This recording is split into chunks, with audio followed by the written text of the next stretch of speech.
Today we're going to prepare in about an hour all the meals from Sunday to Friday. Yes, you heard me right. In an hour, we're going to do all that.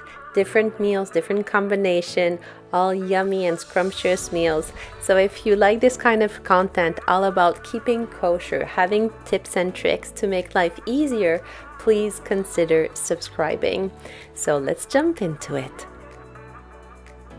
The first step will be to put 2 pots of water on the stove to make them boil. Please keep in mind that the order of the steps are really important for you to be able to complete the whole preparation within an hour. You're going to take your salmon and you're going to drizzle it with olive oil. Then you're going to put a mixture of paprika and garlic together and some salt to your taste. Then you're going to take the tin foil and put it in a cold oven. That's so important. Put it in a cold oven, and then you're going to set the oven at 400 Fahrenheit for 26 minutes. That's it, nothing else, and it comes out perfectly. For the falafel recipe, you can use canned chickpeas or dried chickpeas. Of course, if you use dried chickpeas, then it's very important to have them soaked overnight with a bit of baking soda and salt. This will help for the chickpeas to be nice and soft. So we're going to start by putting half of a small onion in a food processor with the juice of 1 lemon and also a mixture of parsley, cilantro, garlic, and also a bit of paprika. We're going to put it in the food processor and we're going to pulse it. It's very important to pulse it and not just do an ongoing motion, because otherwise you're going to have a very, very fine paste, which you don't want. You want for it to be chunky to hold well together.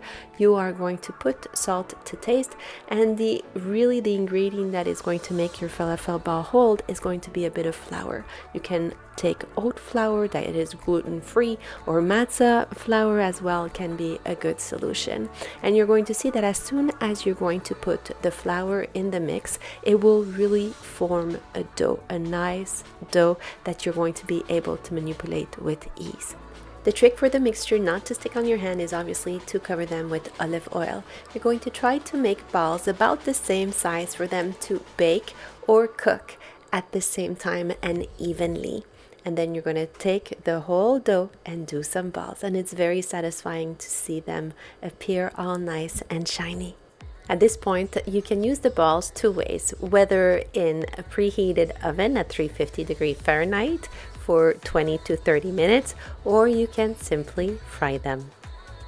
If you decide to fry the falafel ball, please be mindful of the temperature of the oil, and if you want to know what's going to happen to your falafel ball if the oil is too hot, please watch until the end, the bloopers. You'll see exactly what happens. So what you're going to do is put your falafel ball in the oil, and you are going to wait until there's a light bubbling around the falafel ball, and within a few minutes you're going to see it's going to be nice and golden. The next step will be to make the rice that goes with the chicken.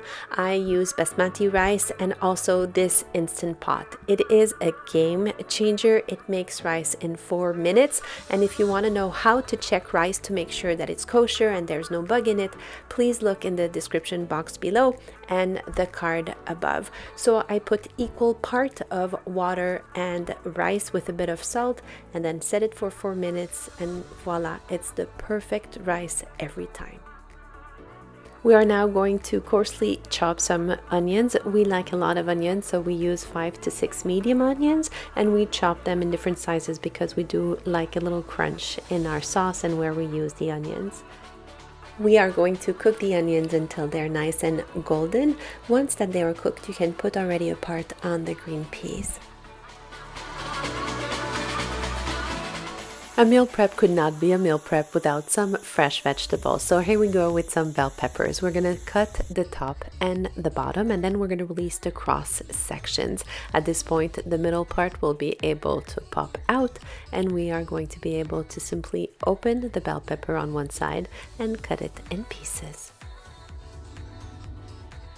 By now, the 2 large pots of water are boiling, and one will be used to put eggs, put as many as you want, and the other one will be used to cook your pasta. When you cook your pasta, don't forget to cook them al dente because we are going to reheat them, therefore we don't want for them to be soggy. You are going to cover the chicken with a bit of oil, and you're going to make sure that this oil touches every part of the chicken. This way the spices will really stick to the chicken. You are going to use then a mixture of garlic, paprika, and salt, and you're going to sprinkle it over the pieces of chicken, and you're going to make sure that the bottom and the top are covered with the spice mix. For the couscous, you will need couscous, salt, and oil. That's it. So pour your couscous in your container, put a bit of oil. What is really important is that every grain of couscous should be covered with the oil. Put some salt. Then the only thing you have to do is pour some boiling water a little bit over the level of couscous. Give it a good stir and then cover it. By now, your pasta is ready to be drained. We try to have at least once a week a vegetarian meal, and therefore this week we are going to swap our regular meat spaghetti sauce with a plant-based vegetarian version of it. And to make sure that the meat replacement is tasty, you really have to take your time and make sure that all the pieces are nice and golden. Once that you see that little crust on it, then you know that it's going to be yummy. The second part to our meatless spaghetti sauce will be to make the tomato base. And we are going to use the onions that we already caramelized at the beginning of our prep, and we're going to add some tomato. I'm adding some pureed tomato, and I will simply add some spices and let it simmer until it is nice and thickened.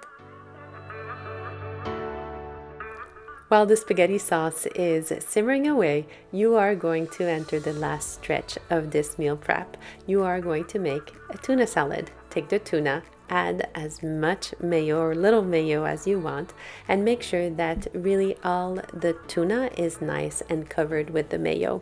The next step is going to add some spices, add some parsley. We like a lot of parsley. Of course, if you can verify fresh parsley, good for you. Add some paprika also, it's always nice. You can also add a bit of hot spices as well. It can give a nice kick. You have some garlic powder, of course, and then we like to add some celery pieces. We cut them quite finely, and then it just gives a little crunch into the salad. All the different elements of this meal prep are now cooked and baked, so let's assemble them. We've put the grilled chicken with the basmati rice and the peas, and of course we label every container with what's inside.